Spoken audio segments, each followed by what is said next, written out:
சூப்பரான cauliflower bajji. So அது செய்கிறதுக்கு காலிஃப்ளவர் அப்படி கட் பண்ணி ஒரு பாத்திரத்தில் தேவையான அளவுக்கு தண்ணி, கொஞ்சம் உப்பு போட்டு 10 நிமிஷம் வேக வச்சு அதை வடிகட்டிக்கலாம்.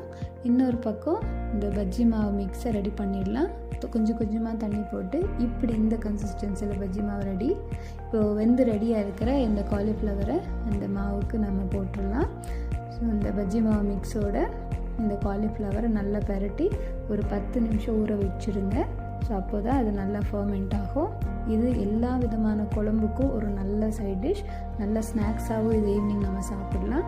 ஸோ இப்போ இதை நம்ம பொரித்து எடுத்துடலாம். தேவையான அளவுக்கு ஒரு வாணலியில் எண்ணெய் போட்டுக்குங்க.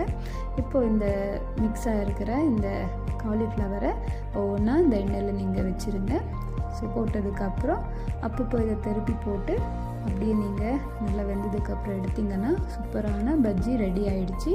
இது பிடிச்சிருந்தால் இந்த சேனலை சப்ஸ்கிரைப் பண்ணுங்கள்.